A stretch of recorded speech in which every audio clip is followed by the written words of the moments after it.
Olá pessoal, tudo bem com vocês? A gente vai começar aqui uma aula sobre genética. Vamos falar sobre cromossomos sexuais e alterações cromossômicas. Meu nome é Davi e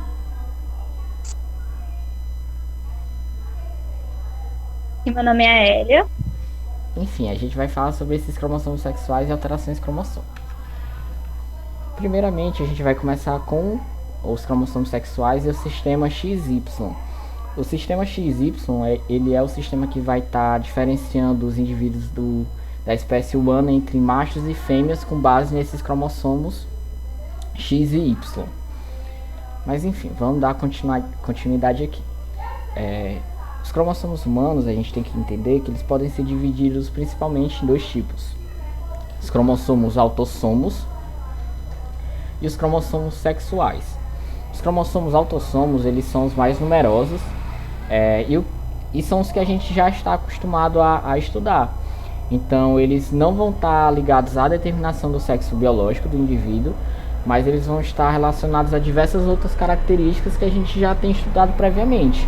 Então, por exemplo, o albinismo, o gene que determina se o lóbulo da orelha da pessoa é preso ou não, e outras características estão presentes nesses cromossomos autossomos.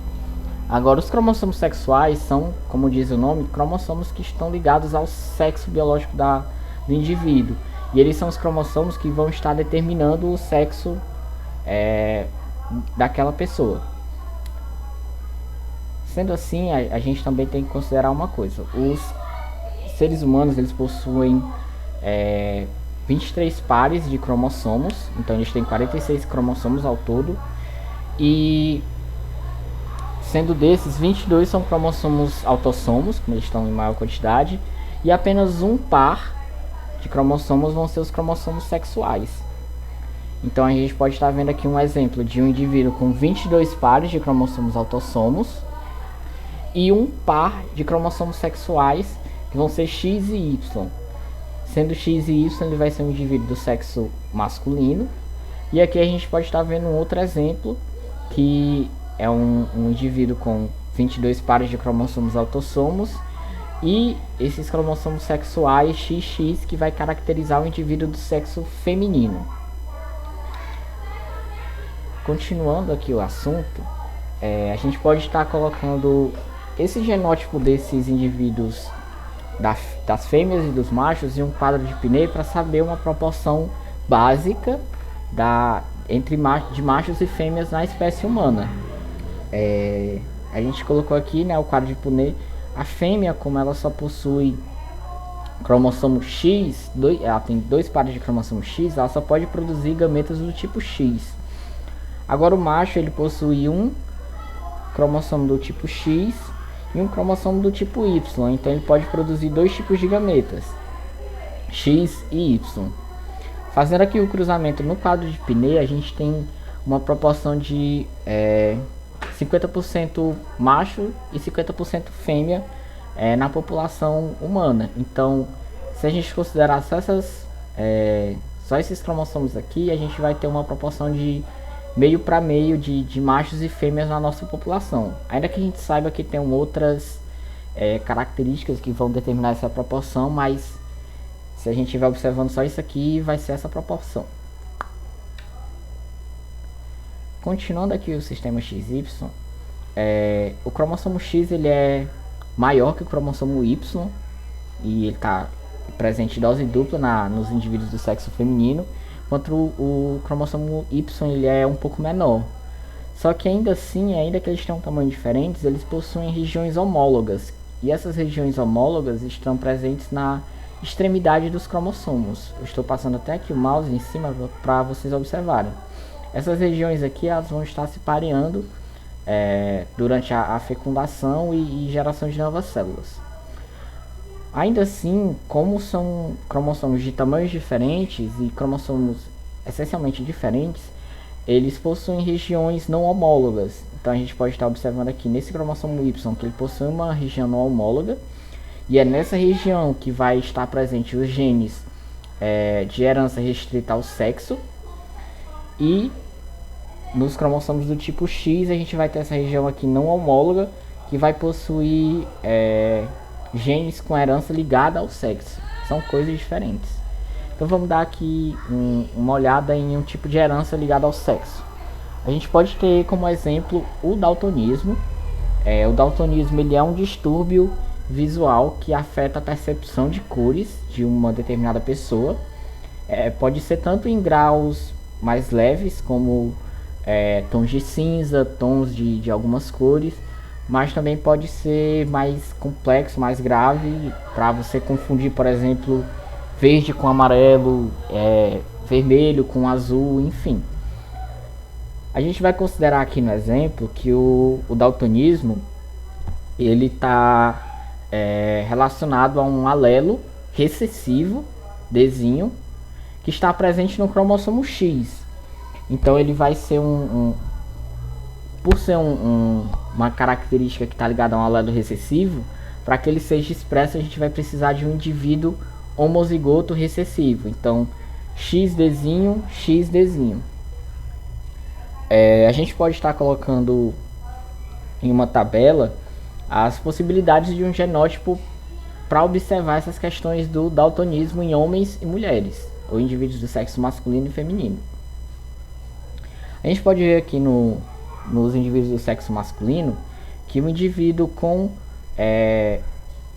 um alelo Dzão presente nesse cromossomo X, ele não vai possuir daltonismo, porque, como a gente falou, o daltonismo está presente nesse alelo Dzinho no cromossomo X. Agora, o indivíduo com o cromossomo X com esse alelo Dzinho, ele vai possuir daltonismo. Agora, nos indivíduos do sexo feminino, isso já muda um pouco, porque os indivíduos do sexo feminino, eles possuem 2 cromossomos do tipo X. Então já vai ter mais possibilidades de genótipos. A gente tem a primeira probabilidade aqui, que é um indivíduo, uma fêmea com 2 cromossomos X com alelos Dzão. Então ela não vai possuir daltonismo. Mas a gente também possui um outro exemplo aqui, que é um indivíduo do sexo feminino com 2 cromossomos X, mais um com um alelo Dzão e um com alelo Dzinho. Esse indivíduo aqui não vai ser daltônico, esse indivíduo, porém ela vai portar o gene para o daltonismo. Então ela pode acabar gerando no futuro um descendente com daltonismo. E por fim a gente tem essa probabilidade aqui de genótipo, que é uma mulher, indivíduo do sexo feminino com o 2 cromossomo X com esses alelos Dzinho. Então vai ser uma indivíduo do sexo feminino com daltonismo. A gente pode estar observando aqui nessa tabela que existe então uma probabilidade maior de indivíduos do sexo masculino desenvolverem o daltonismo. Isso porque eles possuem apenas um cromossomo X. Então, se eles recebem um cromossomo X com esse alelo Dzinho, eles já vão desenvolver o daltonismo. Agora, os indivíduos do sexo feminino, como eles têm 2 cromossomos do tipo X, eles podem receber 2 saudáveis, ou então um saudável e um com daltonismo. Então, elas têm uma chance maior de não desenvolver esse daltonismo. Isso acaba que é um exemplo muito importante para diversas outros fatores de herança ligada ao sexo. Então, por exemplo, hemofilia é uma doença no sangue que prejudica o estancamento de sangue para a pessoa ter algum corte ou algum ferimento. Também é um tipo de herança ligada ao sexo. Outro tipo de herança que a gente vai ter é as heranças holândricas. Essas são heranças que são presentes em genes presentes no cromossomo Y. Sendo assim, eles vão estar presentes nessa região do cromossomo Y. Esse tipo de herança só vai ser expressa em indivíduos do sexo masculino, assim, no geral. Um exemplo que a gente tem é o gene SRY, que é o responsável pelo desenvolvimento dos testículos nos indivíduos do sexo masculino, dos machos. A gente tem também um tipo de herança que é herança influenciada pelo sexo. Como a gente falou, os cromossomos autossomos, eles também têm características próprias. E algumas dessas características, elas podem ser influenciadas pelo sexo do indivíduo. Porque os indivíduos de diferentes sexos, eles vão possuir hormônios diferentes, vão produzir substâncias diferentes no corpo. Então, essa herança ela pode acabar não sendo expressa, então sendo expressa no indivíduo baseado nessas substâncias presentes no corpo dele. Então, por exemplo, aqui a gente tem a calvície. A calvície ela é uma característica dada por esse alelo Czão, um alelo dominante.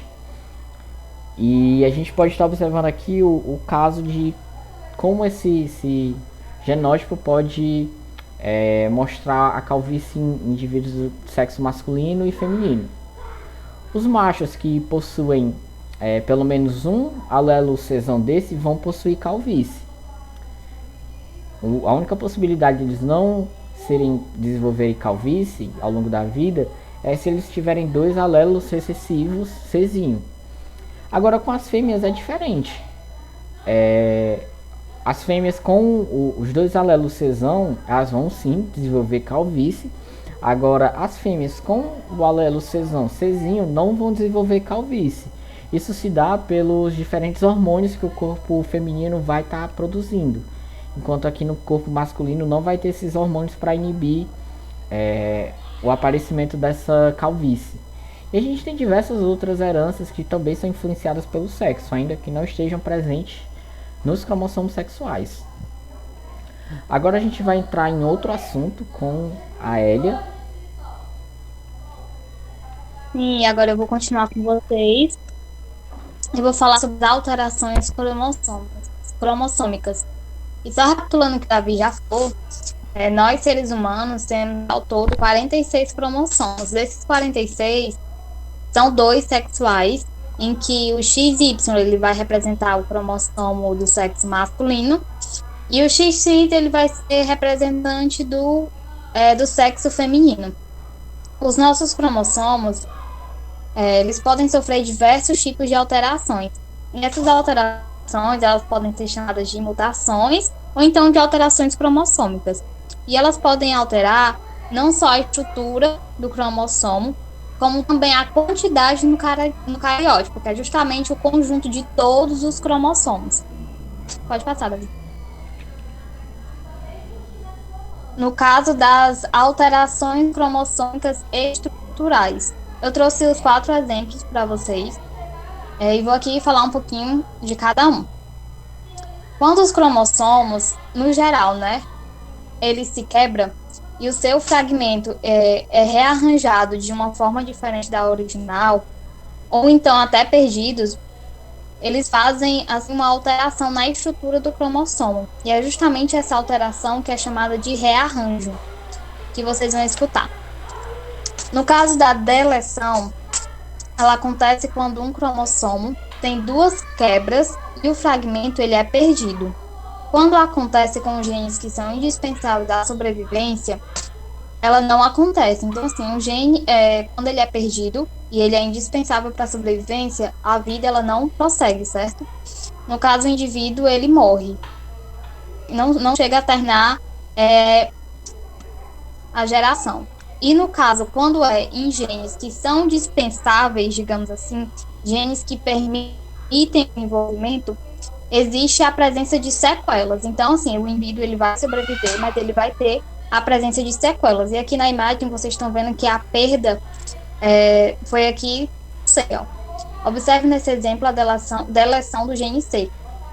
Ele foi perdido, quando foi quebrado, o cromossomo ele foi perdido. No caso da inversão, o cromossomo ele vai sofrer também 2 quebras e o fragmento ele vai ficar, como eu posso dizer, de cabeça para baixo. Ele vai fazer tipo um giro de 180 graus para poder ser religado. E na imagem, vocês têm 2 representações de inversão que representam os 2 tipos de inversão. A primeira ela vai representar o tipo paracêntrica, que é quando um dos braços do cromossomo, no caso dessa paracêntrica, não vai envolver o centrômero, certo? Vai acontecer esse processo somente em um dos braços do cromossomo. E no caso da segunda, que é a paracêntrica, vai envolver tanto o fragmento, né, tanto o braço como o centrômero. Essa é a diferença das duas. No caso da duplicação, o cromossomo ele vai ser duplicado e normalmente a pessoa ela vai apresentar alterações menores que na deleção. Vocês estão vendo aí que no final da duplicação tá duplicado o E e o F, né? Então a pessoa ela vai ter sequela, ela vai ter alguma alteração, mas vai ser menos do que na deleção, que está em cima, né? No caso da translocação, acontece também nos dois cromossomos não homólogos, eles vão se quebrar e os seus fragmentos eles vão ser realocados de maneira contrária. Vocês estão vendo aí na imagem que é constante essa troca entre os cromossomos, entre o E e o F e o G e H. Vocês estão vendo essa translocação aí. Pode passar, Davi.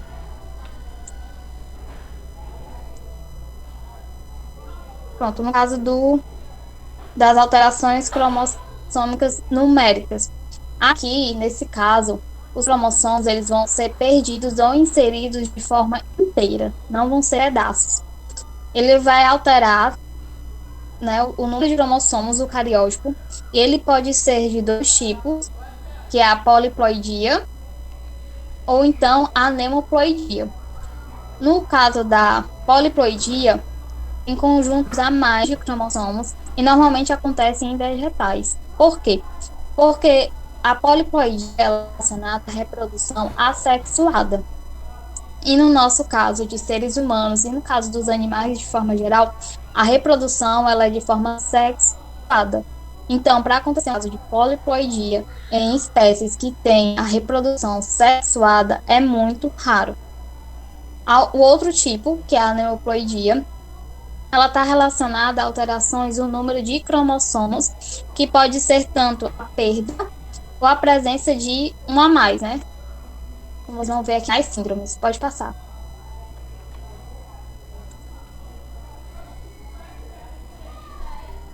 Pronto. A primeira síndrome é a síndrome de Turner, que eu trouxe para vocês. E ela é a única síndrome monossômica que permite o desenvolvimento viável, né, do ser humano, porque ela é caracterizada justamente pela falta de um cromossomo no genótipo. Nesse caso, o indivíduo ele vai perder um cromossomo X. Aí na imagem vocês estão vendo que o Davi está apontando que o indivíduo ele só tem um cromossomo X. E como o que ele perde é um cromossomo X, a partir disso a gente tem ideia de que são mulheres. Tá aqui o seu cariótipo expresso como 45X. Então, são mulheres, justamente, que elas vão ter os ovários atrofiados. E por causa disso, elas vão ser estéreis, elas vão ter estrutura baixa, vão ter uma coisa que a gente chama de pescoço alado, elas vão ter uma deficiência auditiva e anomalia no sistema circulatório. A outra síndrome é a síndrome de Klinefelter. Nela acontece a adição de um cromossomo sexual X ao genótipo masculino. Dá para vocês terem ideia justamente o que acontece com os homens pela presença, né, do cromossomo X aqui, do cromossomo Y. E no caso, a adição acontece do cromossomo X. Nesse caso aqui, o indivíduo ele vai ter o cariótipo de 47XXY. Vai ser 44 cromossomos autossômicos e 2 cromossomos sexuais. Aí, esses cromossomos sexuais, eles vão estar expressos assim, ó. Vai ser um XY e outro vai ser somente X. Nesse caso, os homens, eles vão ser estéreis, vão ser bem altos e vão ter testículos pouco desenvolvidos. Tem poucos pelos no rosto, na região pubiana, eles também vão desenvolver mama e outras características. Pode passar, Davi. No caso da síndrome de Down. A síndrome de Down, ela é a mais conhecida e ela é comum em seres humanos. ela também é conhecida como trissomia do 21, né, em relação ao cromossomo 21. Nela existe a presença justamente desse cromossomo com 21 a mais. Então, assim, o cariótipo dela vai ser expresso desse jeito que está aí, 47XX mais 21. A partir desse XX, a gente tem ideia de que é uma mulher. Mas também ela comete o homem, certo? Não é uma síndrome exclusiva feminina. Ela pode acontecer na disjunção cromossômica em uma das fases da meiose. E ela pode acontecer tanto na meiose 1 ou na meiose 2, certo? Na formação de um dos gametas. Como são as características das pessoas que têm essa síndrome? Elas são pessoas baixas, elas têm a face larga e achatada, vão ter mãos pequenas, vão ter a língua espessa, entre outras características que são bem visíveis na síndrome. Pode passar, Davi. Nessa imagem, que agora está aparecendo para vocês, é a formação da aneuploidia relacionada ao par do cromossomo 21. Aqui, no primeiro lado, vai acontecer na meiose 1. Depois que são formados lá os 4 gametas, o A e o B, eles vão ter uma alteração. Eles vão ter, os dois têm os cromossomos 21. Já os gametas C e D, eles não têm nenhum. Do outro lado, a não disjunção, ela vai acontecer na meiose 2. E tem uma formação normal de gametas, em AIF, normal, e tem 2 alterados. No caso do G, ele vai ter 2 cópias do cromossomo 21, e no caso do H, ele não vai ter nenhuma. Aí, dependendo da combinação, da união dos gametas A, B e G, com outros sem alteração, vai acontecer a formação de um zigoto com trissomia 21 e logicamente, né, portador da síndrome de Down. E assim, uma coisa que a gente tem que ter em mente em relação a todas as síndromes é que o maior fator limitante delas é o preconceito. Que a gente precisa aprender a lidar e a respeitar principalmente as outras pessoas e as suas individualidades. Pode passar, Davi. Então, gente, é isso. Espero que tenha ficado claro o conteúdo. Mas se vocês tiverem alguma dúvida, vocês podem estar entrando em contato aqui pelo Instagram da residência, que a gente está sempre de olho e respondendo a todos vocês. Agora, se o Davi quiser falar alguma coisa. Pessoal, se vocês tiverem alguma dúvida, vocês também podem colocar nos comentários desse vídeo. E também eu gostaria de desejar bons estudos para vocês. E é isso, pessoal. Até!